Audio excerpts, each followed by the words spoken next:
Bonjour, bienvenue dans Le Panier, le premier podcast e-commerce. Mes invités cartonnent et me livrent leurs secrets de réussite et les problèmes qu'ils ont rencontrés pour qu'on puisse, ensemble, apprendre à vendre mieux et plus. Mon engagement ici est simple, avoir une conversation sans filtre et sans faux semblant, et à ce que vous repartiez inspiré des succès, mais également des échecs, de mes invités avec les bons outils et les bons réflexes. Je suis Laurent Kretz, cofondateur de Cosa Vostra, agence digitale qui fait des sites incroyables et des strates de communication et d'acquisition sur mesure. On travaille pour des grands groupes comme pour des startups, en France comme à l'international, que ce soit pour lancer un site, refondre un e-commerce, développer un SaaS sur mesure, poser une strate de contenu ou repenser un business model. Contactez-moi sur lepanier@cosavostra.com ou LinkedIn et je me ferai un plaisir de vous répondre. Bonne écoute!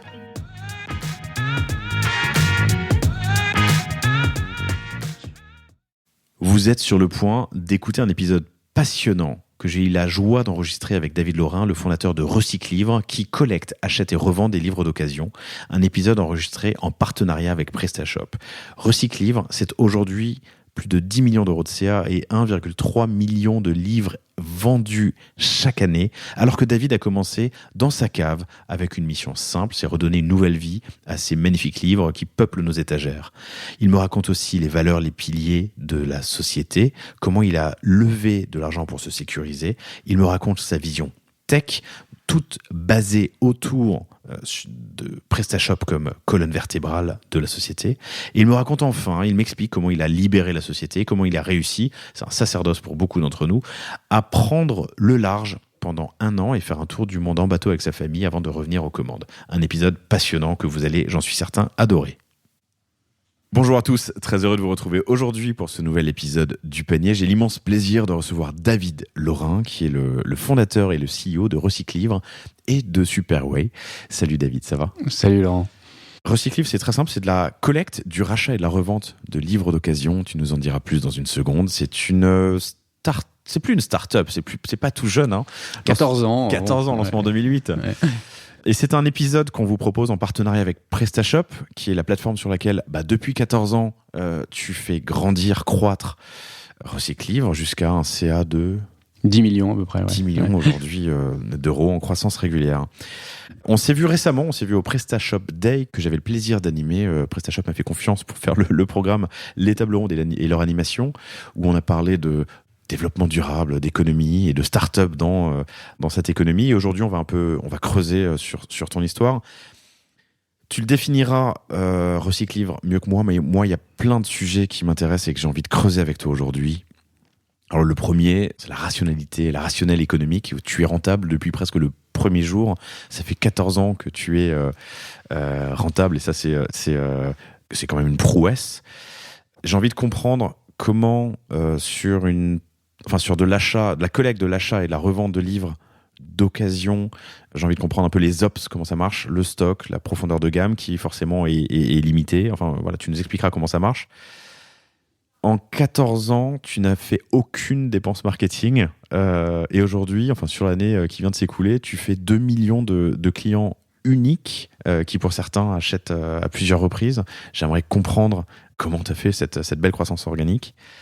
Et un sujet qui va vous intéresser souvent, un sujet qu'on aborde hors micro, c'est dur l'entrepreneuriat, c'est dur l'e-commerce, on est la tête dans le guidon en permanence à faire de l'optime, à rechercher de l'innovation. Toi, tu as réussi un truc qui est assez extraordinaire. T'as pris une année off il y a 2-3 ans, pendant l'année Covid, où tu as fait un tour du monde, non peut-être pas un tour du monde, mais en tout cas tu as fait une année en bateau avec ta famille. Et tu t'apprêtes à changer un peu de style de vie dans quelques mois. Ça implique plein de choses en termes de gouvernance, de direction, de rapport, d'organisation. Et j'aimerais bien que tu nous en parles. Je pense que ça intéressera beaucoup de nos auditeurs. Oui. Bienvenue au micro du panier. Je sais que tu... Alors, non, un autre truc que je dois dire en intro, pardon, mais que je trouve très, très cool. T'as imposé à tes collaborateurs d'écouter le panier à une époque. Exactement. Ouais, c'était une source pour nous d'inspiration pour créer de nouvelles choses et de comprendre comment d'autres business marchent, qui sont évidemment pas forcément sur le livre, mais en tout cas sur le e-commerce, et d'associer des réussites, des exemples à notre activité, quoi. Donc voilà, ouais, bah alors c'est chargé ce que tu as fait en introduction. Une très très belle, un très très beau programme. Raconte-moi Recycle-Livre avec tes mots, pardon. Ouais, donc moi Recycle-Livre, en fait, j'ai créé effectivement en 2008. Le concept, c'était en fait le livre, on ne veut pas le jeter à la poubelle. J'ai essayé de trouver une solution pour pouvoir les donner facilement. Quelqu'un vienne me les collecter chez moi, j'en ai pas trouvé, et donc je me suis dit, en fait, moi, si j'ai ce problème-là, mais en fait, sûrement d'autres l'ont. Et comme beaucoup d'entrepreneurs, j'ai créé parce qu'il y avait un trou dans la raquette, quoi, parce que ce service n'existait pas. Moi, j'ai la chance d'avoir eu un ordinateur à la maison il y a très très longtemps. Alors je le dis, en 1986, un ordinateur, t'as commencé. Un Ori Catmos, ouais. C'était avec des cassettes audio qu'on chargeait les programmes. Donc et donc je me suis dit sur le livre, en fait, il y a un truc génial, c'est le code barre. Le code barre, c'est ce qu'on appelle l'ISBN, c'est International Serial Book Number. Donc, en fait, n'importe quel livre dans le monde, en scannant son code barre, on va pouvoir les récupérer sur des bases de données, le titre, l'auteur, etc. Et donc, pour inventorier, c'est aussi beaucoup plus simple. Mais je me suis dit, c'est du livre d'occasion, donc ça va pas se vendre très cher. Et donc, pour gagner de l'argent, il va falloir en vendre beaucoup. Donc, en vendre beaucoup, ça impose quoi ? Ça impose de automatiser un maximum de choses et sur les process. Donc, j'avais l'avantage de savoir coder et donc de coder. Et donc, mon premier livre que j'ai scanné, j'ai collé une étiquette sur le livre, puis sur le carton, etc. Donc, pour savoir exactement où il était. Donc, moi, quand j'ai commencé, c'était dans le 18e, à côté d'ici, pas très loin, à Paris. Et j'ai commencé dans ma cave. C'est-à-dire que c'était les livres qui étaient entassés dans des cartons dans la cave. Le soir, j'allais faire les commandes. Évidemment, c'était le dernier livre qui était au fond, qui était commandé. Donc, il fallait sortir tous les cartons, machin.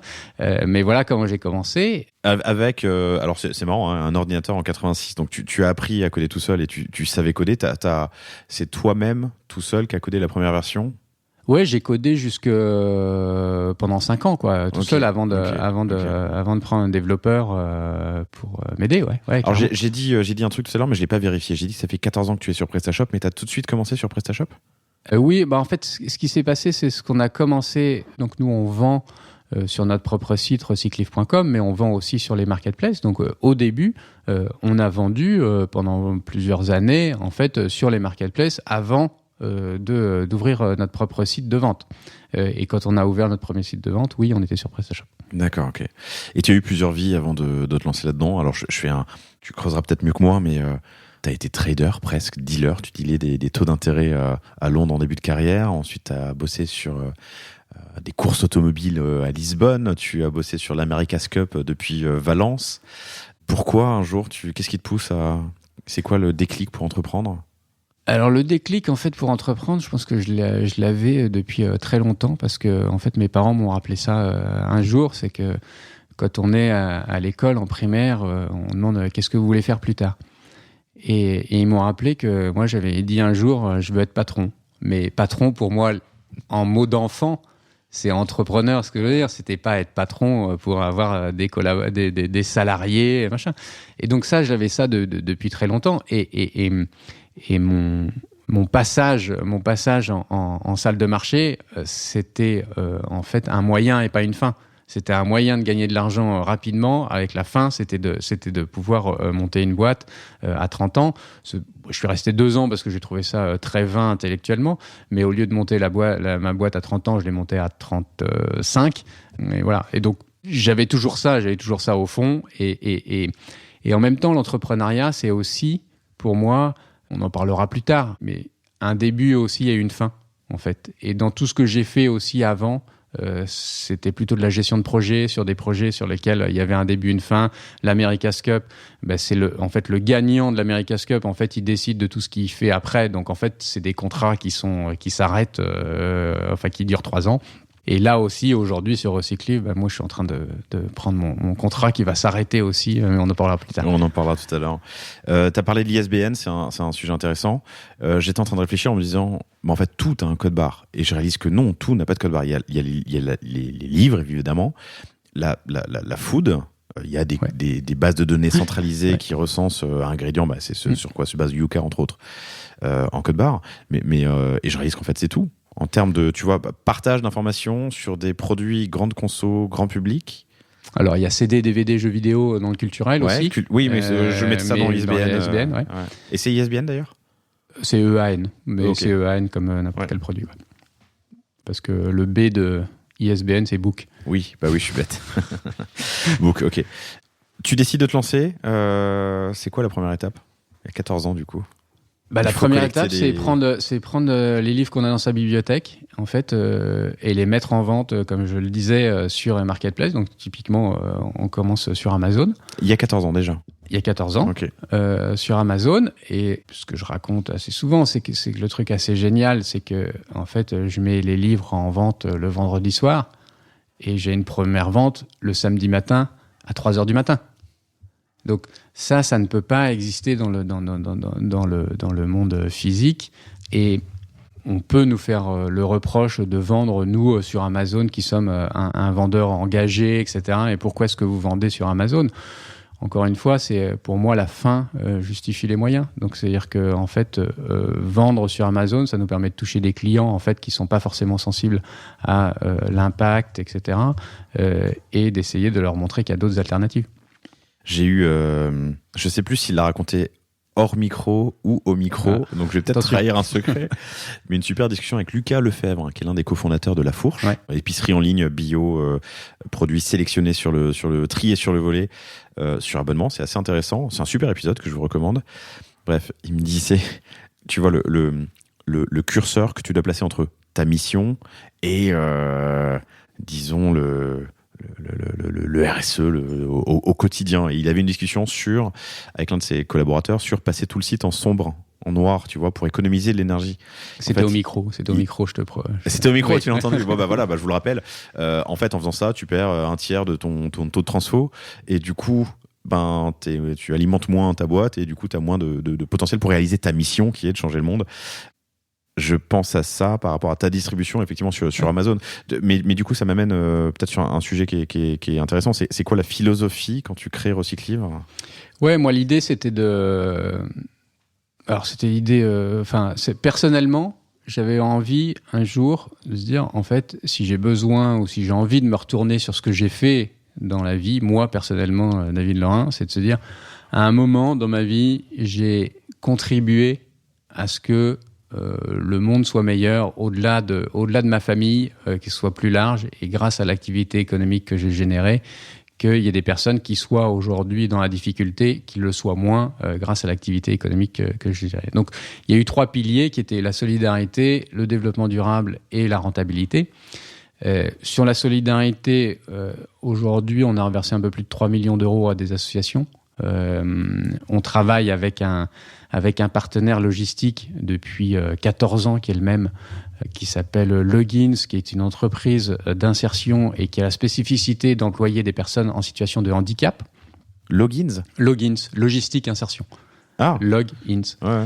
Et ça, c'est assez génial parce que quand vous avez des coups de mou en tant qu'entrepreneur, on a les montagnes russes.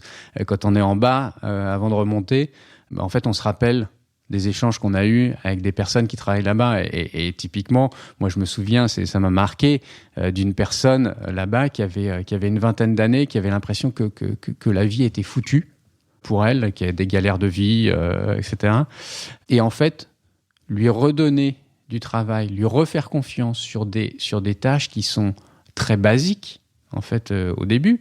Et puis, au fur et à mesure, en fait, qu'elle reprend confiance en elle, je la recroise 6 mois après, et elle avait un sourire, mais jusqu'aux oreilles, et ça y est, c'est-à-dire que c'était reparti. Et le fait de lui faire confiance et de lui remettre un pied à l'étrier, ça y est, c'était plus la même personne. Elle était plus du tout dans la même spirale. Et ça, en tant qu'entrepreneur, quand vous avez des coups de mou un matin ou le soir et vous dites putain, pourquoi je fais ça, en fait ça vous donne quand même de la force pour continuer et de dire en fait grâce à moi, grâce à ce que je fais, il faut pas que j'arrête parce que voilà, il y en a d'autres qui ont plus besoin que moi et à qui ça sert vraiment pour la vie, quoi. Génial. Je laisse un blanc. log-ins.fr. la logistique solidaire. C'est beau ce que tu viens de raconter. Si ça peut en inspirer certains, voilà. Logins, ok. Et donc la solidarité, le développement durable, évidemment, on remet en circulation des biens déjà produits, on fait notre bilan carbone. Nous, ça fait 14 ans qu'on fait de la collecte en camionnette électrique quand même. C'est-à-dire que 14 ans, mais ça existait déjà l'électricité il y a 14 ans. C'était marrant parce que en fait, les bornes qui avaient été installées par la mairie de Paris, en fait, notre camionnette électrique ne pouvait pas se brancher dessus. Donc, on l'a branché dans notre bureau, etc. On est membre d'1% pour la planète. Donc, ça aussi, ça peut inspirer aussi d'autres entrepreneuses ou entrepreneurs. 1% pour la planète, c'est quoi ? C'est un réseau dans lequel vous vous engagez à reverser 1% de votre chiffre d'affaires. Donc, je précise bien, c'est pas du résultat, du chiffre d'affaires à des associations qui sont en faveur de la lutte contre le réchauffement climatique, etc. Il y en a des très connus. Ça a été fondé en fait par Yvan Chouinard, qui est le fondateur de Patagonia. Mais c'est un réseau qui grossit de plus en plus en France. Il y a de plus en plus de grosses boîtes aussi qui s'y mettent. On n'est pas obligé de mettre 100% de son périmètre, mais on peut mettre une filiale, un truc pour être dans ce réseau-là. Donc ça, c'est assez génial. Et donc la rentabilité, pour rejoindre ce que tu disais, effectivement, on est rentable depuis l'année 2. L'avantage de notre modèle, c'est que en fait, les livres, entre guillemets, on les achète pas. Il y a un coût pour aller les collecter, mais on ne les achète pas. Et jamais aucun. Alors, on ne les achetait pas, parce qu'on parle de 2008. Aujourd'hui, on a une application de rachat qui vous permet, n'importe qui, partout, en France et en Espagne en l'occurrence, de pouvoir, de son canapé, nous revendre ses livres. Mais Donc à l'époque, tu les achetais pas. Juste à l'époque, on les achetait pas. Et en fait, on les revendait assez rapidement sur les marketplaces qui payent à 10 jours. Et nous, on paye nos fournisseurs à 30 jours. Donc, en fait, on a un BFR positif, donc on n'a pas de problème de trésorerie. Et donc, ça, c'est quand même assez pratique. Ok. Solidarité, je rappelle les piliers de la philosophie de Recycle-Livre à la création. Solidarité, impact environnemental, tu parlais de 1% pour la planète, et rentabilité. Donc, tu mets ça dans le... Oui, parce que pour moi, en fait... C'est un tabouret avec 3 jambes. Et en fait, si on en enlève une, en fait, tout s'écroule. Je pense qu'aujourd'hui, vouloir créer de la valeur sans mettre des enjeux environnementaux ou sociaux dans sa création de valeur, il y a un moment, le tabouret va s'écrouler.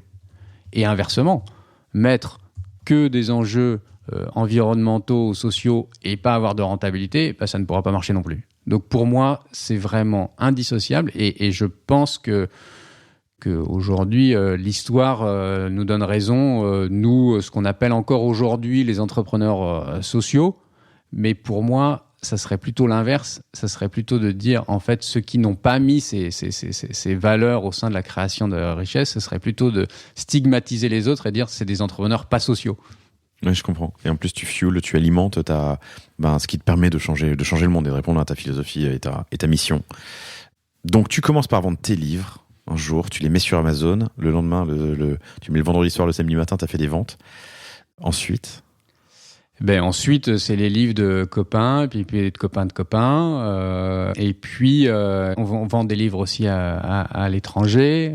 D'ailleurs, la petite anecdote, c'est le premier livre que j'ai vendu à l'étranger aux États-Unis, c'était Oui, oui, il part en Amérique. Excellent. C'est excellent. Et après, donc, on va stocker, on va trouver un espace de stockage parce que ça va assez vite. Mais comment tu fais pour les... Alors, je suis désolé, pardon. Ouais. C'était à 14 ans, 15 ans, 2008. Comment tu fais pour le lancer sans communication ou sans dépenser en communication et juste avec du bouche à oreille à une époque où c'est pas...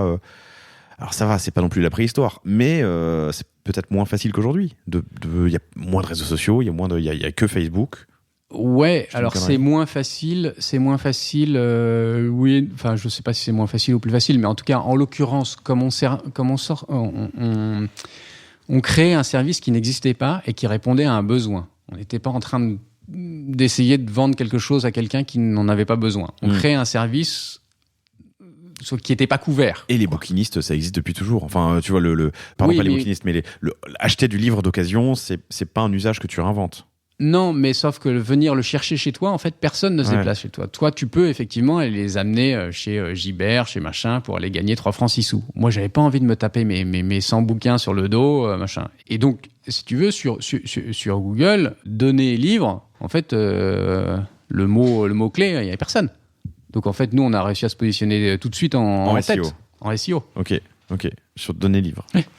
Donc, tes livres, les livres de tes amis, et ensuite du bouche à oreille. Le premier vendeur ou donneur qui n'est pas de ton réseau, il est arrivé par le bouche à oreille.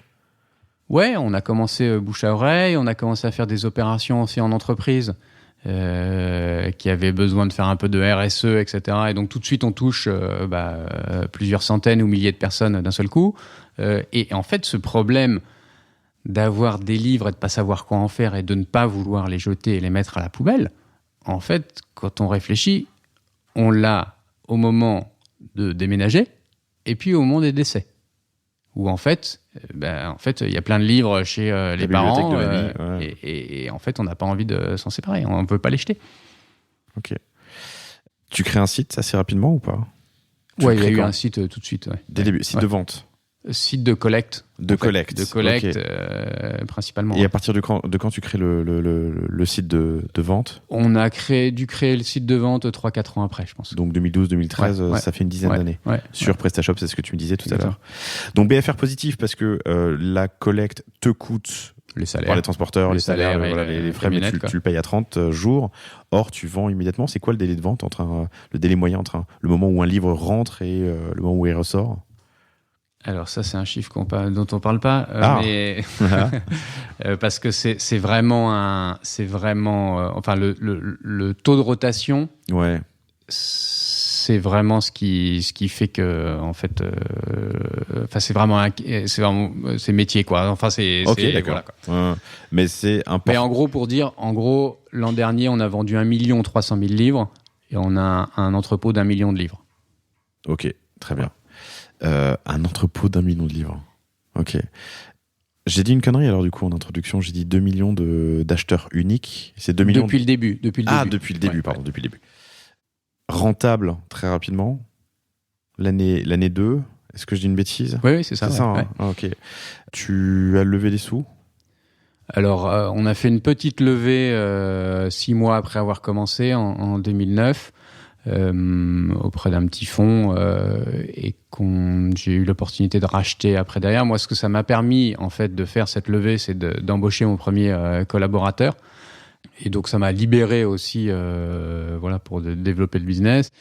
Et après, moi, j'ai racheté les participations et j'ai fait re-rentrer un fonds après, quelques mois après. Là, c'était quand on faisait un déploiement sur le territoire français.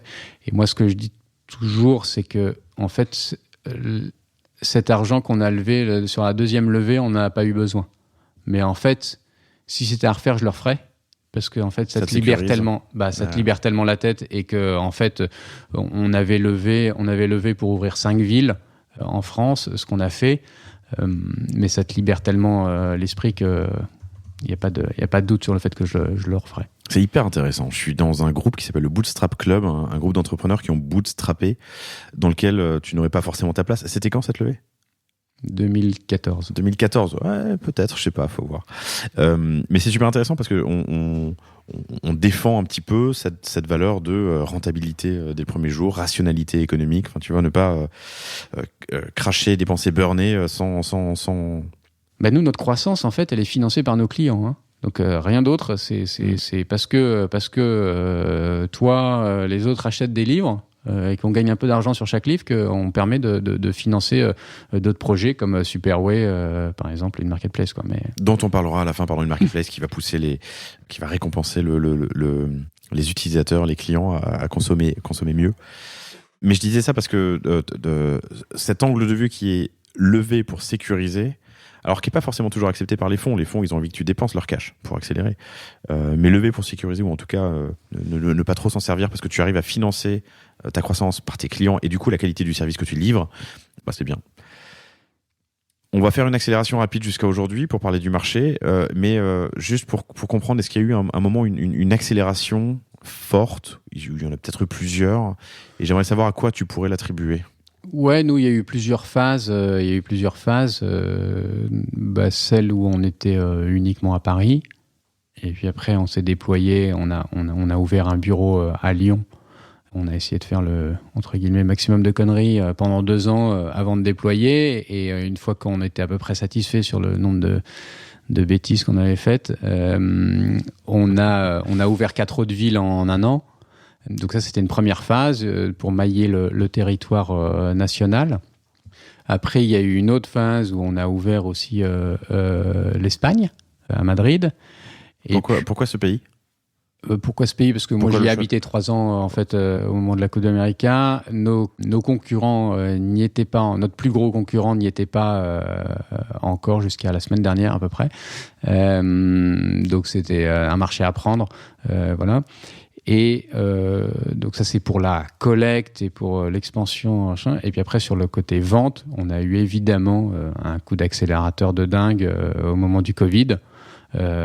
Parce qu'il y a un alignement de planètes. Il faut se rappeler, au moment du Covid, les librairies étaient fermées. On est sur un bien d'occasion.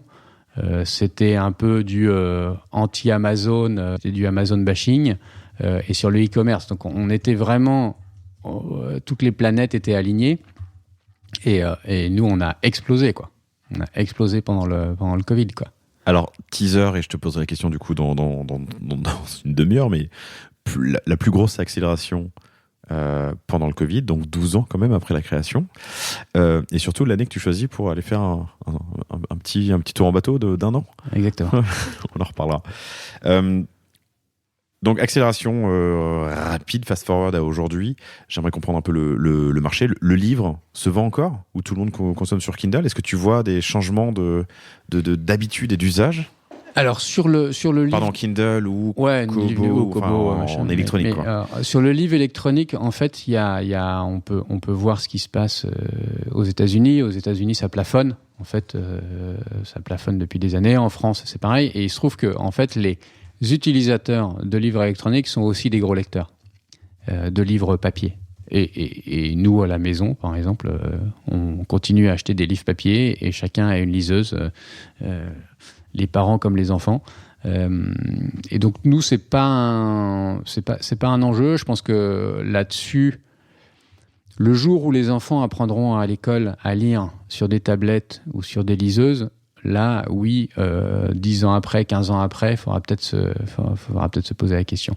Après, le livre d'occasion, parce que c'est ça dont on parle, le livre d'occasion, il est à peu près 3 fois moins cher qu'un livre neuf. Ça coûte combien un livre d'occasion ? En moyenne 7 € avec les frais de port inclus. Donc, c'est 7 € frais de port inclus. Ok, et les frais de port, c'est quoi ? Quelle part du prix, du coup, des 7 €? La part du prix, c'est à peu près 3 €, quoi, le frais de port. Donc 4 € le livre et 3 € de frais de port, quoi. Ok, donc t'es à 40%, quoi. Ouais. C'est beaucoup. Ah bah c'est beaucoup, oui. Ouais. Nous, c'est notre principal coût. C'est nos principaux coûts, les XP. Okay. Et encore en ce moment, c'est difficile. Oui, c'est difficile. Et donc, les gens lisent toujours. Le livre électronique, ouais. Ouais, les personnes lisent toujours. Et surtout, comme je dis, je pense que les comportements ont changé depuis le Covid, en fait, pendant le Covid. Et on a, nous, cet historique pour pouvoir voir ce qui s'est passé. En fait, moi, quand on me posait la question avant le Covid, je disais, franchement, non, je vois pas de comportement qui change pour des choses plus vertueuses, d'occasion, etc. Et les gens viennent pour le prix. Aujourd'hui, c'est toujours vrai, ils viennent pour le prix. Mais je pense que des personnes qui sont engagées et qui vont venir pour le prix, mais aussi la cerise sur le gâteau pour choisir entre 2 prix équivalents, un vendeur qui fait les choses correctement, il va être sensibilisé à ça, il va être sensible à ça, il va peut-être plutôt aller vers ça. Et donc, le livre aussi, c'est ce qu'on disait, donc 3 fois moins cher que le livre neuf, donc les personnes aussi viennent là-dessus. 3 fois moins cher que le livre neuf, gros changement de comportement, basculement après le Covid. Je fais une petite parenthèse, mais ma petite sœur que j'aime à la folie vient d'être maman pour la première fois. Elle a 12 ans de moins, donc on a une petite diff. Et elle, que j'aurais jamais imaginé dans ce type de persona, pour ma nièce, hein, Emma, a refusé tout cadeau neuf. Mais catégoriquement de tout le monde. Il a fait passer le message, tu vois. Si vous m'offrez quelque chose, allez sur, je sais pas, Vinted ou une plateforme de seconde main, mais refus catégorique. Et c'est, je pense, la dernière personne à qui j'aurais imaginé, que j'aurais imaginé avoir ce type de comportement. Il y a un changement qui s'opère dans la société, je pense. Il y a certainement cette accélération dont tu parles depuis le Covid, mais le nombre de startups qui passent sur le panier, le nombre de startups que je croise, qui ont ces valeurs, on prend un bon chemin. J'ai le sentiment qu'on prend un bon chemin. Peut-être un peu trop tard, mais... Non, mais on prend un bon chemin. Après, en fait, on n'a pas... Enfin, je veux dire, c'est pas on n'a pas le choix, mais c'est que les marques, aujourd'hui, n'ont pas le choix de prendre ce chemin. Parce que, pour recruter, mais en fait, si on met plus de mission, si on met pas de sens aujourd'hui dans le boulot, en fait, on va pas réussir à recruter, tout simplement. Et deux, en fait, c'est pour répondre aussi à un consommateur qui aujourd'hui fait plus attention et va demander et va regarder en fait d'où viennent les produits, comment est-ce qu'ils sont fabriqués. Mais il vient sur Recyclivre pour acheter du seconde main parce qu'il a mince, le terme m'échappe, tu vois, pour l'environnement, ou parce que c'est 7 € et 3 fois moins cher. Moi, je pense que il vient parce que c'est moins cher. Faut pas se leurrer. Après, c'est ça, c'est la cerise sur le gâteau. En fait, à tarif équivalent, en fait, je vais peut-être aller plutôt sur Recyclivre que sur une autre plateforme, ce qui n'a pas forcément les mêmes engagements sociétaux, quoi. Ok. 1 300 000 livres vendus en 2021. Tu connais les chiffres d'ailleurs depuis le début de Recyclivre? On est à 8 millions, je crois, et quelques. Ok, pour 2 millions de clients. Les gens uniques, les gens achètent et revendent ou redonnent sur Recyclivre? Ouais, alors... tu arrives à tracer ce... Oui, et puis pour la petite anecdote, il y a quelques mois, à Madrid, ils ont collecté un livre qu'on avait vendu en France il y a 5 ans. Et ça, on peut le repérer parce qu'on met des étiquettes particulières. Donc, le livre circule, quoi. Les livres circulent. Et il y en a qui circulent plusieurs fois? Il y en a qui circulent plusieurs fois, ouais. Il y en a plein qui circulent plusieurs fois. Il y a aussi plein de personnes qui nous donnent nos livres ou qui les vendent parce qu'ils ont acheté chez nous, en fait. Et puis ils se disent, tiens, je peux le revendre, je vais le revendre. Et puis du coup, on le récupère. Donc oui, il y a un cercle. Ok. Allez, on passe aux ops aujourd'hui, au business, en pratique. Tu peux me parler un peu de ta distribution entre le site, les marketplaces et peut-être de l'événementiel ou de l'entreprise, j'en sais rien. Quel est le... Ouais. Alors nous, on collecte donc les livres auprès donc de particuliers. Donc soit sur de la collecte gratuite dans les 7 villes où on est présent en France, soit via l'application de rachat pour revendre ces livres. On collecte auprès de partenaires associatifs type ressourcerie, etc., à qui on a mis en place une petite app qui leur permet en fait on leur préconise en fait le livre. En fait, quand ils le scannent, on leur dit celui-ci, il vaut mieux le mettre dans votre boutique parce que c'est un best-seller, il va partir vite et on vous met 1, 2, 3 étoiles pour une indication de prix. Celui-là, il vaut mieux le mettre en recyclage papier et garder la valorisation parce que vous n'allez pas réussir à le vendre et nous non plus.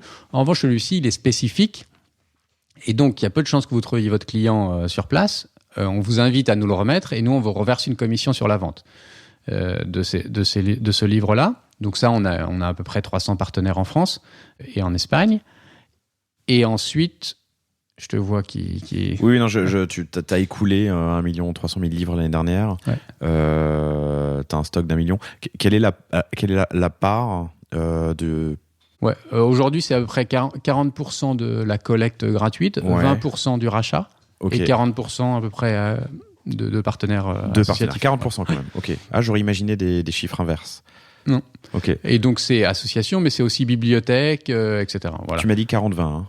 40-40-20, ouais. 40-40-20, pardon. Ouais. 40 en collecte, 40 en rachat, le tout au prix. Non, 20 en rachat. 20 en rachat. Et 40 ah oui, 40, ok.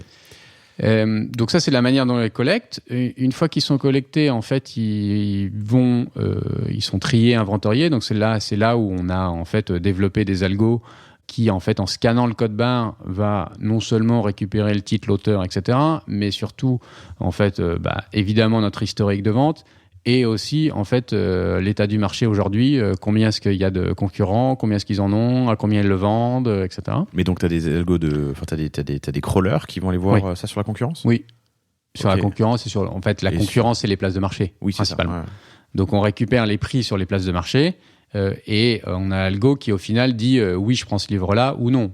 Parce qu'on en a trop en stock, parce qu'il ne se vend pas assez cher, parce que pour X, Y raison. Alors, je n'ai peut-être pas tes capacités, mais moi, j'ai eu un ordinateur un peu plus tard, mais quand même. Et j'ai commencé à développer dans les années, à peine, dans les début des années 90.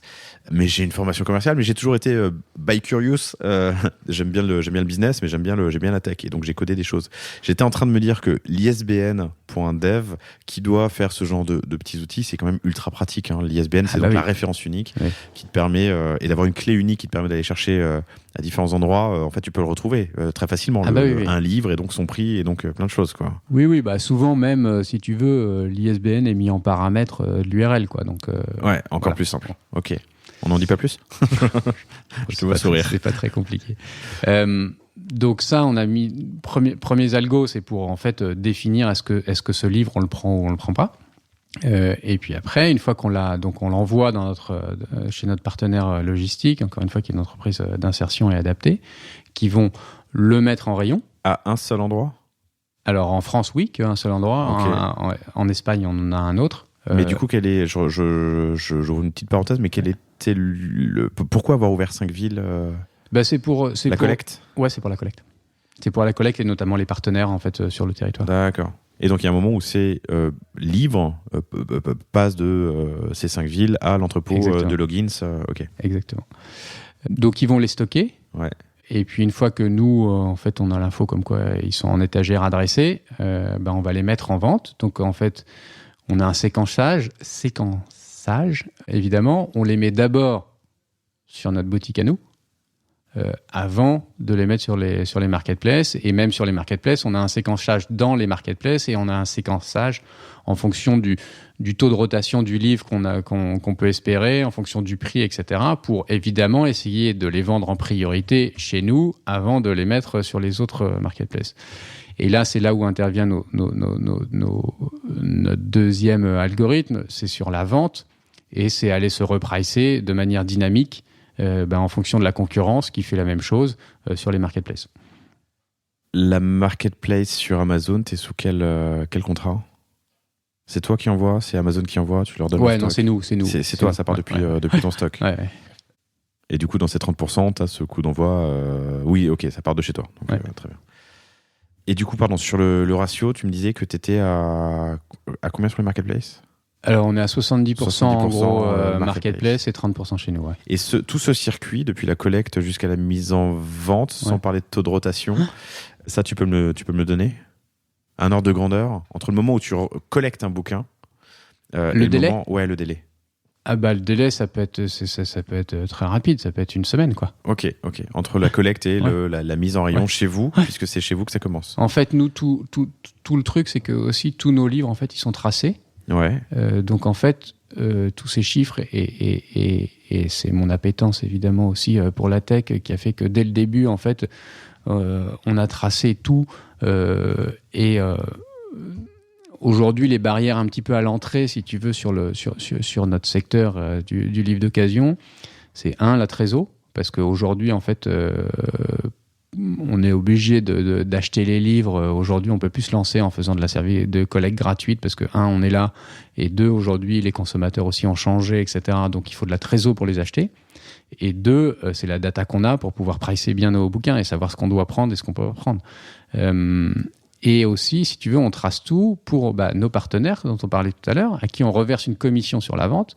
Donc en fait, livre par livre, ils savent quand leur livre est vendu, à combien, etc., pour qu'on leur reverse au centime près, en fait, combien on leur doit. Donc tout depuis le début a été pensé avec une vision tech, et c'est là où, si tu veux, je pense, on a eu on a eu du succès assez rapidement. C'est que quand je suis arrivé sur le marché, c'était des vendeurs de livres qui se servaient d'Internet pour vendre leurs livres. Moi, je suis arrivé avec une vision tech, Internet, et dire, en fait, c'est quoi, je schématise un peu et un peu de provoque, mais c'est quoi le site de e-commerce que je veux faire, parce que en fait, c'est là-dessus que ça va jouer demain. Et tiens, le livre, c'est un bon truc, il y a un ISBN et c'est le produit que j'ai utilisé pour vendre. Et sur Internet, moi, c'est marrant. Moi, c'est toujours cette anecdote je découvre Internet, moi, en 94. Donc, c'était vraiment au tout début. J'étais à la fac, il y avait une seule salle, il fallait avoir la clé. J'avais réussi à faire un double de la clé, machin, etc. Et puis je passais mon temps là-bas, et notamment pour faire mes exposés à la fac, où j'allais tout pomper sur Internet, quoi, tu vois. Et je me souviendrai toujours un copain qui me dit, mais putain, ça te sert à quoi ce truc? Franchement, Internet, à quoi ça te sert, quoi? Et donc voilà dans quel truc je suis arrivé sur ce secteur il y a 14 ans, quoi. Ok. Tu te souviens de migal.org? Ouais, très bien. J'avais mon site sur Migal. Moi, je l'avais codé, j'étais très heureux, très fier. Mais c'est un peu plus tard. C'était peut-être 95. Peut-être. Dans ces eaux-là. Hashtag un peu vieux. Non, mais je reste sur les ops. J'ai deux questions. La première, tu aurais pu partir sur une approche marketplace dès le début. Pourquoi faire de la collecte? Tu aurais pu proposer, demander aux gens qui avaient des bouquins à donner de les expédier eux-mêmes? Ouais, j'aurais pu. Après. Et t'affranchir de toute cette logistique potentiellement?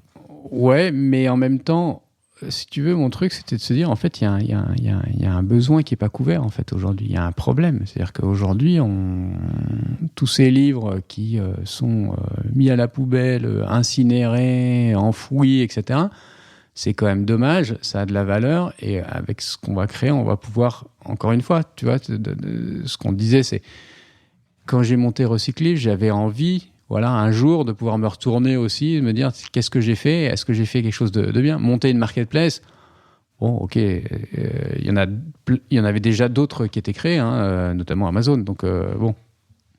Je comprends. Et aujourd'hui, c'est une question qui ne se pose pas plus qu'à l'époque? Si, ça se pose dans le sens où, par exemple, là, le déploiement qu'on a en Espagne, en fait, on a ouvert un bureau à Madrid et on fait de la collecte à Madrid, mais on ne va pas ouvrir Barcelone, on ne va pas ouvrir Valence, on ne va pas ouvrir Séville. On a lancé notre application de rachat qui permet à tout à chacun, partout en Espagne, de pouvoir scanner leurs livres et nous, on le rachète. Mais encore une fois, on peut faire ça aussi. Mais c'est toi qui rachètes? Mais c'est nous qui rachetons et on rachète cash, machin, etc. Donc ça, c'est de la trésor à sortir, mais on peut le faire aussi parce qu'on a 14 ans d'existence et on a de la trésor. Et le livre vient quand même chez toi, et c'est toi qui fais l'expédition ensuite? Exactement. Ok. Pas d'expédition de client à client, je veux dire, comme les autres marketplaces. Ok. Donc ça, c'était le premier point. Le deuxième point, c'est que donc tu t'es rajouté encore une autre difficulté, c'est que t'as pas forcément de profondeur de gamme sur une référence. Tu connais d'ailleurs ta profondeur de gamme moyenne? Ouais, aujourd'hui, on doit avoir 700 000 références uniques. Sur 1,3 million. Ouais. Donc 1 sur 2. Ah, t'as quand même en moyenne... Sur 1 million de bouquins, ouais. Ah non, 1 million en stock. Ouais. Donc, ok. Après, il y en a qu'on a en 30 exemplaires et d'autres qu'on a en un seul exemplaire. Ouais. Donc, c'est vrai que si tu veux, les leviers éventuellement utilisables, marketing, typiquement newsletter pour vendre un produit, en fait... ça n'existe pas. Ça n'existe pas chez nous. Donc, tu dois avoir au bon moment l'acheteur, le vendeur. Exactement. L'acheteur et le livre. Donc, c'est une difficulté supplémentaire. Oui, c'est une difficulté supplémentaire, mais qui s'adresse à la même difficulté pour toutes les personnes qui font de la seconde main aujourd'hui, quoi. Ouais, tout à fait. Je vous recommande d'ailleurs, chers auditrices, chers auditeurs, l'épisode que j'ai enregistré avec Aude de Smala. On aborde ce sujet où elle a 94 ou 84 000 références uniques dans son stock, je ne vais pas dire de bêtises, à l'instant T. Et c'est un enjeu, parce qu'effectivement, elle peut, en termes de communication, mais aussi en termes de business tout court. Parce exactement. En termes de business, moi je me souviens, quand j'ai cherché un logisticien, en fait, il ne savait pas faire. Parce que pour eux, c'est 10 produits avec 2000 ex ou même 2000 produits avec 200 ex. Ils stockent ça en palette, machin. Et la référence unique, ils ne savaient pas faire. Et si tant est que, en fait, quand on a commencé à travailler avec Login, c'est une chouette aventure parce que moi je leur ai fait confiance parce qu'à l'époque ils faisaient pas du tout de e-commerce, le plus petit truc qu'ils faisaient c'était de la palette, et eux m'ont fait confiance parce que je leur ai dit je vous promets, là je vous amène, je me souviens quand je suis arrivé chez eux j'avais 36 cartons. Donc aujourd'hui c'est drôle parce que ces 36 cartons ça représente une étagère en fait dans le stock, quoi, tu vois, à peu près. Et c'est tellement le truc unique et que en fait au moment d'une renégociation de contrat avec eux, ils étaient sur un vieux WMS. Donc WMS c'est un Warehouse Management System, c'est ce qui permet de gérer l'entrepôt, donc les entrées, les sorties. L'emplacement, le stockage. Exactement. Et moi je leur ai dit écoutez, moi ça me va plus votre truc. Et en fait on a développé un qu'on a mis chez eux. Chez Logins. Ouais, qu'on a mis chez eux. Mais uniquement pour vous ou pour d'autres? Alors, on a mis uniquement ça pour nous. On a gagné 30% de gain de prod, direct. Ouais. Et puis après, en fait, on a essayé de le commercialiser. Et en fait, c'est vraiment un autre truc. Je veux dire, c'est du logiciel, c'est de la tech. Et puis surtout, il y a des énormes boîtes sur le WMS. Et dans l'inconscient des gens, des acteurs qui l'utilisent, c'est tellement clé qu'on ne peut pas le bouger, que si on le bouge, ça va mettre tout en bazar. Mais on l'a mis aussi chez un autre logisticien en Espagne, typiquement. Ok, intéressant. Tous les samedis matins avec mes gamines, je vais à... Alors, j'ai pas dit en intro, mais ma grande a 6 ans. Donc, c'est l'année où elle apprend à lire. Elle déchiffre depuis un an, mais là, elle sait lire, elle est autonome. Quel plaisir de l'avoir prendre des livres et de l'avoir bouquiné. Et je reviens sur le côté électronique. Le papier est unique. Elle transporte le truc avec elle. Il y a de l'image, il y a du toucher. Enfin, ça. J'espère qu'ils apprendront pas à lire trop vite sur tablette ou sur. Vas-y. Quand tu pars un an en bateau, t'es content d'avoir une tablette. Ouais. J'ai perdu le fil de ma pensée. Tous les samedis matins, je vais. C'est une chanson de Brassens qui commence comme ça d'ailleurs. Tous les samedis matins, je vais dans une médiathèque et au hall où on s'installe 1 heure, on bouquine.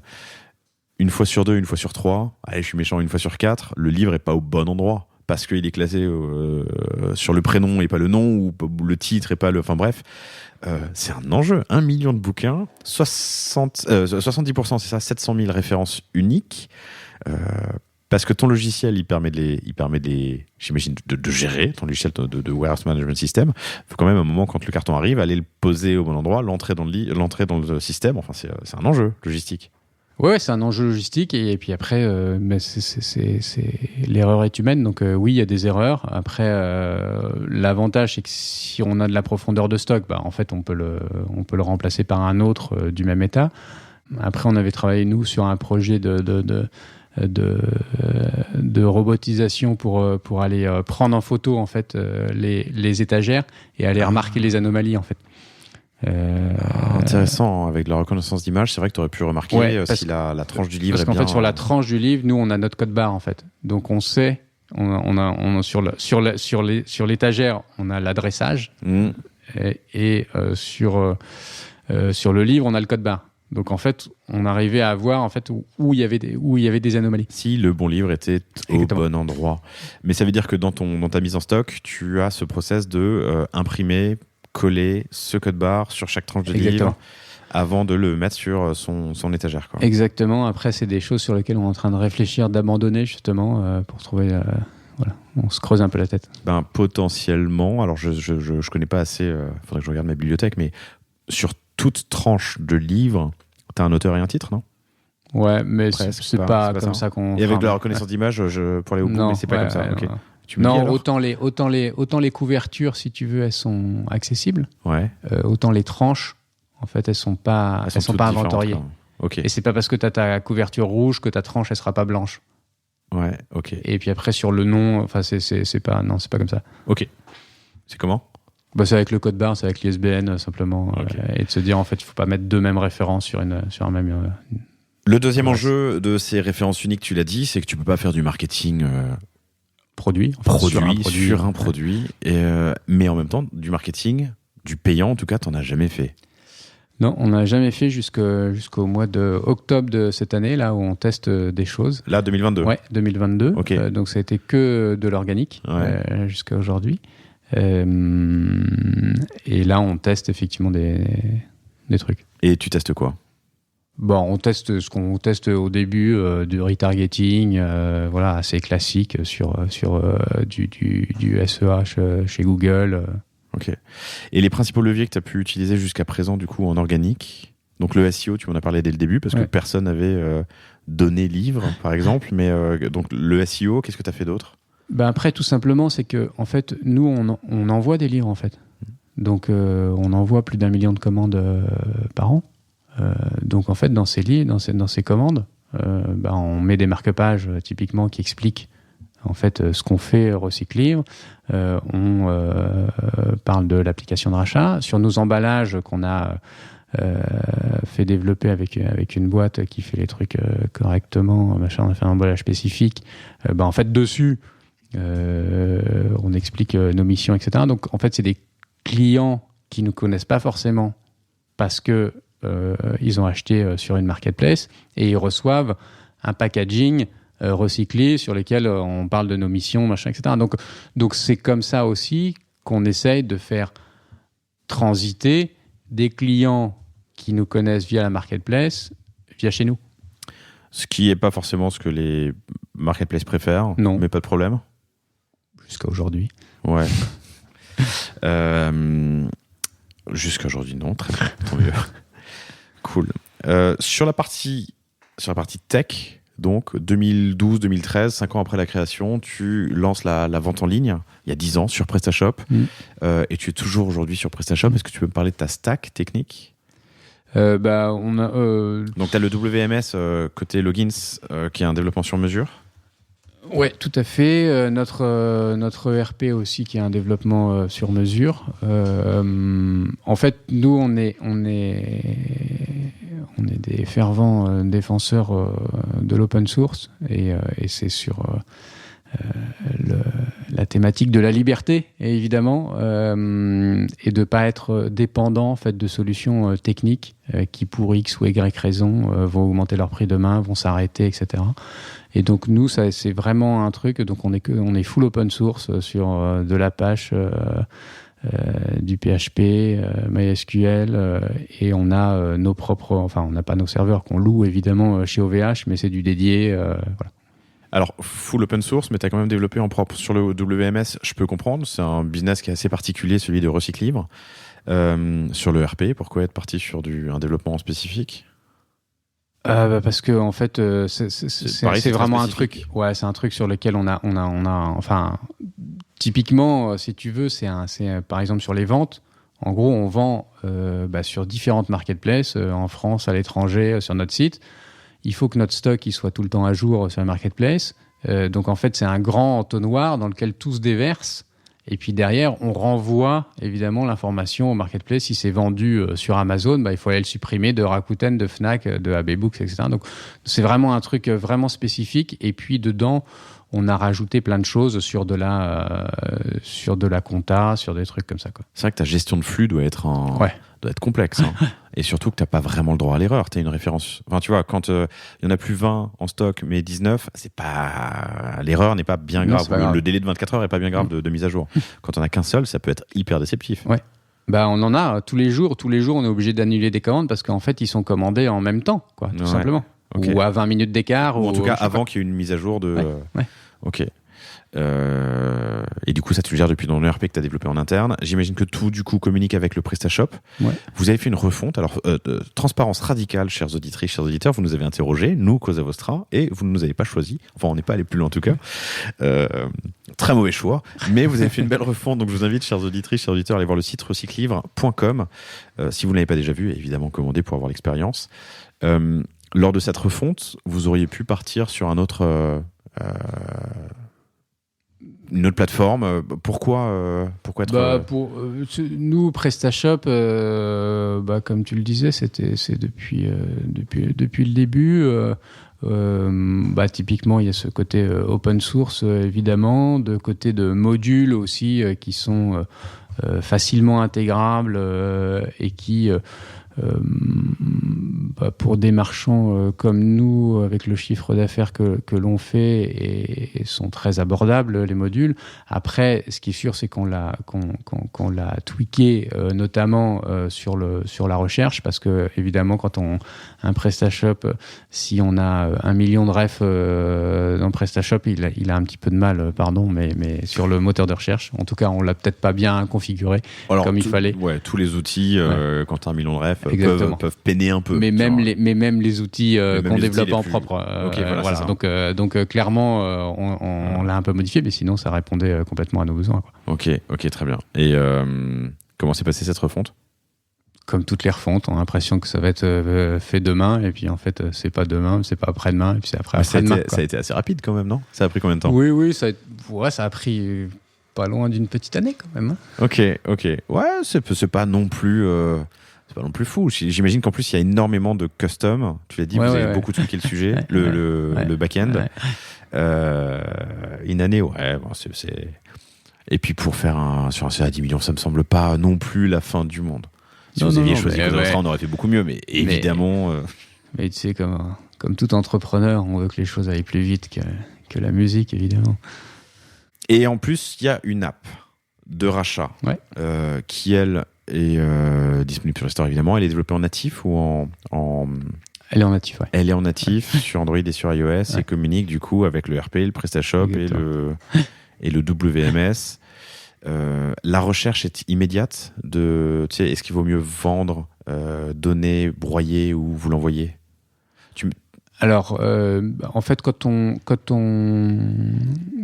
va sur le site, en fait, pour donner, revendre, machin, en fait, il y a un formulaire, et en fonction des paramètres que vous rentrez, on vous préconise une solution plutôt qu'une autre. Typiquement, si vous dites j'ai 1000 livres, machin, on va pas aller vous pousser l'app, parce qu'on va dire tu vas pas aller scanner tes 1000 livres, machin, et s'ils ont plus de 2 ans, a priori, il y a peu de chances qu'on les rachète très bien. Donc on va plutôt te préconiser, si tu es dans une zone de collecte, de venir collecter. En revanche, si tu nous dis j'ai 100 livres ou 50 livres, ils sont récents, machin, on va plutôt te pousser l'app, parce que tu as plutôt intérêt à aller faire l'app. À les scanner un par un, ok. Et quand je les scanne, le résultat est immédiat ? Ouais, on a le prix en direct. Mais tu te bases sur ton historique, ou c'est à ce moment-là que tu lances un algo qui fait un peu de crawling ? C'est pas possible, ça irait pas si vite. Ça peut. David me dit ça avec un sourire qui me laisse entendre que c'est le cas, mais qui veut pas m'en dire plus. Non, mais typiquement là-dessus aussi, si tu veux, on a des algos qui vont regarder en fait notre historique. Typiquement, il y a des livres aussi, si tu veux, qu'on n'a jamais vus. Des livres qui viennent de sortir, en fait, on les a jamais vus. Donc là, il faut aller interroger des bases en direct, quoi, tu vois. Ok, compris. Top. Le temps passe, mais très agréablement avec toi. Il y a quelques sujets que j'avais envie de voir. Alors, je vous l'ai promis en introduction. C'est prendre le large, d'ailleurs, dans tous les sens du terme. Mais avant ça, j'aimerais parler de Superway, qui est une prochaine étape de Recyclivre. Est-ce que tu peux m'en parler ? Oui, en fait, tout ce qu'on a appris sur le livre de seconde main pendant 14 ans, sous la marque Recyclivre, on s'est dit comment est-ce qu'on peut aller plus loin, engager plus de personnes. Et on s'est dit, en fait, le moyen assez évident, c'est de lancer une marketplace, donc sur laquelle Recyclivre est aujourd'hui le seul vendeur, puisqu'on est en bêta, superway.eu. L'idée de Superway, c'est... Superway, super comme supermarché, S-U-P-E-R, et way comme le chemin, W-A-Y, c'est .eu. Superway.eu. Comme le chemin, parce que en fait, l'idée de la marketplace, c'est d'engager, en fait, c'est d'accueillir des consommateurs et des vendeurs engagés ou non, et ceux qui ne sont pas engagés, de les accompagner sur le chemin d'une consommation plus responsable. La manière dont on va le faire, c'est grâce à l'argent. En fait, 3%, on va offrir 3% de cashback à chaque consommateur, et cette tirelire ne sera dépensable que chez un vendeur engagé. Notre pari à nous, c'est de se dire, en fait, les vendeurs qui ne sont pas encore engagés vont faire un premier pas pour rentrer dans les critères de l'engagement, pour pouvoir bénéficier de cette cagnotte. Et sur les vendeurs qui sont déjà engagés, c'est d'aller rediriger du trafic vers chez eux. le scoring, on l'a fait avec, on a utilisé un scoring qui existe, qui est le scoring du mouvement Impact France. Donc c'est très simple, il y a des questions à répondre, et puis en fonction de son résultat, vous allez passer le score ou pas passer le score. Donc ça, c'est vraiment notre. Donc on commence avec des produits qu'on connaît, à savoir le livre. Aujourd'hui, on est le seul vendeur. On a déjà onboardé à peu près une vingtaine de vendeurs, éditeurs, et un gros vendeur de livres neufs qui va arriver en début d'année 2023. Donc on va avoir une offre, une des meilleures offres, après évidemment les marketplaces les plus connus, mais sur le livre. Et après, l'idée, c'est évidemment d'aller attaquer rapidement d'autres verticales produits et d'autres pays. Ok. Superway.eu, je vous invite à aller y faire un tour. Il y a un autre sujet aussi, avant de prendre le large, qui est intéressant, mais sur Recyclivre, c'est cette notion de liberté dont tu parles assez souvent, et les principes sur lesquels tu as fondé la société. Recyclivre est libéré. Recyclivre est libéré, ouais, on peut dire ça, je pense. Moi, en fait, dans mon esprit, en fait, quand j'ai de monter une boîte et d'être entrepreneur, c'était d'être libre. Et en fait, je me suis rendu compte que le jour où j'ai embauché mon premier collaborateur, en fait, j'ai cessé d'être libre, parce que je ne pouvais pas me dire, en fait, je pars demain, quoi, tant pis, quoi. Et donc, en fait, depuis le début, je n'ai cessé d'essayer de retrouver cette liberté. Et donc, qu'est-ce que j'ai mis en place pour retrouver cette liberté ? C'est de transmettre un maximum de choses et d'être dispensable. Et donc, la manière de le faire, c'est en tout cas, dans laquelle je l'ai faite, c'est de donner accès à l'information à tous les collaborateurs. La seule information qui n'est pas transparente chez nous, ce sont les salaires, mais sinon chacun peut aller voir le résultat qu'on fait jour par jour, mois par mois, et ça lui permet de prendre normalement les meilleures décisions, parce qu'il a toutes les informations. Et donc sur la transmission, j'ai réussi, je ne sais pas si on fait le lien maintenant, mais vas-y, mais c'était une belle transition en tout cas. Et j'ai réussi aujourd'hui à retrouver cette liberté. On a à peu près une petite quarantaine. J'ai réussi à retrouver cette liberté, et cette liberté, je l'ai retrouvée de manière totale, puisque en fait en 2019 et 2020, on est parti effectivement en famille, en bateau. On a acheté un bateau en Martinique, on est resté dans les Caraïbes, et puis on l'a revendu un an après à Newport, juste en dessous de Boston. Et pendant cette année-là, j'avais mis des choses en place avant chez Recyclivre. Et pendant cette année-là, moi, j'avais dit, écoutez, en fait, c'est à vous qui avez les rênes. Et juste avant le Covid, donc avant mars 2020, je n'ai fait un point que tous les mois avec Marine, qui est une collaboratrice chez moi, qui est là depuis 10 ans, qui est directrice générale aujourd'hui de Recyclivre. Je n'ai fait un point que tous les mois de 2 heures au téléphone. Je ne me suis jamais connecté pour regarder les chiffres, etc. Et tout a roulé, quoi. Ça, c'était, pardon, j'étais loin du micro, avant le Covid.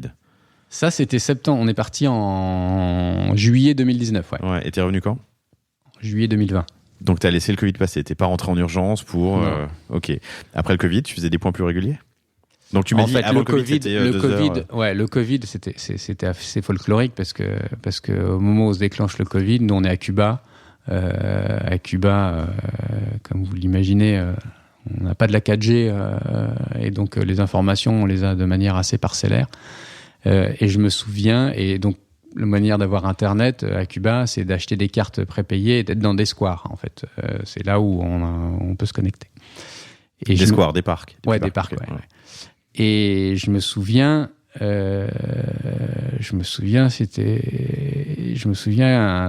super endroit, Cienfuegos, où j'étais au square. Le soir, il y a le soleil couchant, et où je dis à mon équipe, écoutez, là, vous avez été sympa de garder tout le monde à plein temps jusqu'à fin mars, là, mais en fait, vous me coupez tout, quoi. C'est-à-dire qu'en fait, on se met en mode carapace, parce que moi, de l'extérieur, en tout cas de Cuba, je sais pas quand est-ce que ça va s'arrêter, quoi. Donc, on se met en mode sauvetage, et on met tout le monde au chômage partiel, quoi.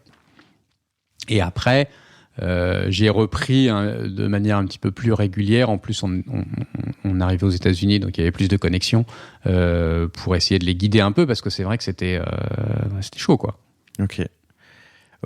Alors, sans rester sur la partie Covid, plutôt sur la partie gouvernance et pilotage, Marine était donc là depuis 7 ans, hein, si elle est là depuis 10 ans aujourd'hui, c'est ça, environ. Tu mets en place une gouvernance. Comment est-ce que... Enfin, on dit toujours que, et j'ai abordé le sujet à plusieurs reprises, que l'entrepreneuriat, c'est la liberté. On fait ça pour être libre. C'est la pire des aliénations. Les employés sont bien plus libres que nous. Et moi, prendre des vacances, ça veut juste dire ne plus être au bureau. Mais je suis toujours sur mon téléphone, je fais 3 heures de mail par jour, 2 heures de mail par jour, j'en sais rien, je check, je contrôle pas, mais je suis. Me détacher pendant 1 an à raison de 2 heures tous les mois, ce qui était le plan au début, il faut mettre, alors déjà beaucoup de confiance en place, mais ça c'est pas forcément un problème, mais une institution de décision, de gouvernance, de reporting, enfin comment est-ce que tu as géré ça ? On avait travaillé en fait 1 an avant de partir, on avait travaillé ensemble de manière collégiale, tous ensemble avec les personnes, on était à peu près 25 je pense à l'époque dans la boîte. Et en fait, il y avait un groupe de 4 personnes qui avaient été élues par leur père. Par leur père, ok. Avec des processus d'élection sans candidat, enfin des choses qui sont des outils qui sont dans l'entreprise, l'entreprise libérée. Sans candidat, c'est-à-dire ? Ouais, il faudrait faire un podcast dessus, mais en gros, personne ne se déclare candidat. On parle de quelles sont les missions en fait dont on va avoir besoin, et on fait un tour de table en disant en fait moi je pense que ça peut être Laurent, moi c'est Philippe, et on met juste des noms au tableau sans mettre des croix, sans mettre des barres pour savoir combien est-ce que chacun a eu de votes, et puis en fait après donc ces personnes-là sont élues par leur père, sans être portées candidat. Mais il y a eu des très bonnes choses, il y en a eu des très mauvaises aussi, parce que la nature humaine est ce qu'elle est, et donc il y a des très bonnes surprises et des très mauvaises. Ok. Donc ça, c'était 2020, tu es parti 1 an, tu es revenu, la boîte s'est pas crachée, elle est encore là, elle a même fait de la croissance. Et là, tu t'apprêtes à faire quelque chose d'encore un peu plus différent, un peu plus drastique. Ouais, un petit peu plus radical. Moi, effectivement, ça fait 14 ans, et j'avais annoncé de toute façon en partant que si je revenais, je referais pas la même chose, et que si ça a marché, il y a aucune raison. Et là, on franchit une autre étape, c'est que j'avais dit il y a quelques mois, 6 mois à peu près, que je partirais de manière étalée à partir du 1er janvier 2023. Et puis là, ils ont été un petit peu plus radicaux. Ils m'ont dit non, c'est trop long, 6 mois pour partir. Là, ce serait bien que tu partes au mois de mars. Je leur dis mars, c'est quand même un peu tôt. Est-ce qu'on peut négocier à fin avril ?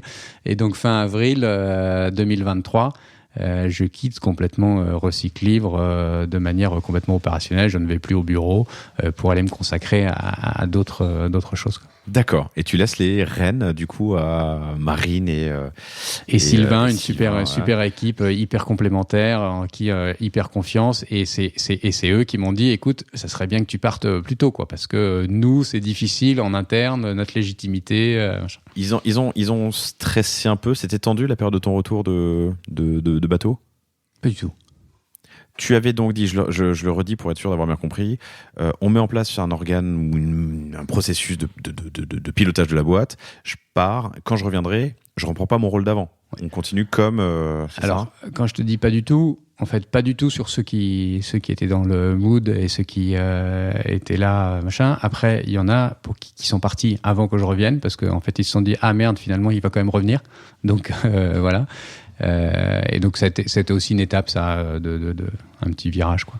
Ok. Et donc là, tu es en train de préparer pour avril 2023. Ils t'ont demandé de plus venir au bureau. Mais je comprends, une question de légitimité ou en tout cas de positionnement politique interne, intéressant. Et de ne plus intervenir sur nos outils internes. Et comment tu l'appréhendes ? C'est marrant parce que tu l'appréhendes. En fait, tu te rappelles que en fait, t'as monté une boîte from scratch. En fait, il y a 14 ans, et tu te dis en fait. J'ai l'appréhension de la page blanche et de qu'est-ce que je vais faire après, et en même temps tu te dis mais en fait t'as juste 14 ans d'expérience et donc tu vas évidemment trouver quelque chose, soit se greffer à un projet existant, soit recréer quelque chose avec quelqu'un d'autre, voilà quoi. Bon, formidable. Écoute, j'attends d'habitude 1 an pour faire des catch-up, mais on fera ça et puis on en reparlera à ce moment-là. David, merci infiniment pour ton temps. C'était très cool de te parler. Merci à PrestaShop qui t'accompagne depuis plus de 10 ans et qui a permis cette rencontre. J'espère, chères auditrices et chers auditeurs, que cet épisode vous a plu. Vous retrouvez David Laurin avec 2 R sur LinkedIn. Mais surtout, allez sur recyclivre.com et sur superway.eu pour mieux comprendre tout ce dont on vient de parler. Merci, c'était cool. Merci à toi. À bientôt, au revoir. Merci d'avoir écouté cet épisode du panier jusqu'au bout. J'espère qu'il vous a plu. Si c'est le cas, abonnez-vous pour ne rater aucun épisode. Parlez-en autour de vous et surtout, laissez-moi une note et un commentaire 5 étoiles sur Apple Podcast. N'hésitez pas non plus à le partager à chacun de vos amis dans le business. Chaque nouvel auditeur est une victoire. Si vous avez besoin de lancer ou refondre votre site internet, de créer un Shopify ou un WooCommerce, de performer avec une stratégie de contenu efficace, n'hésitez pas à me contacter à l'adresse lepanier@cosavostra.com. On se fera un plaisir de vous répondre. Et enfin, et surtout, inscrivez-vous à la newsletter du panier sur lepanier.io. À bientôt pour un prochain épisode.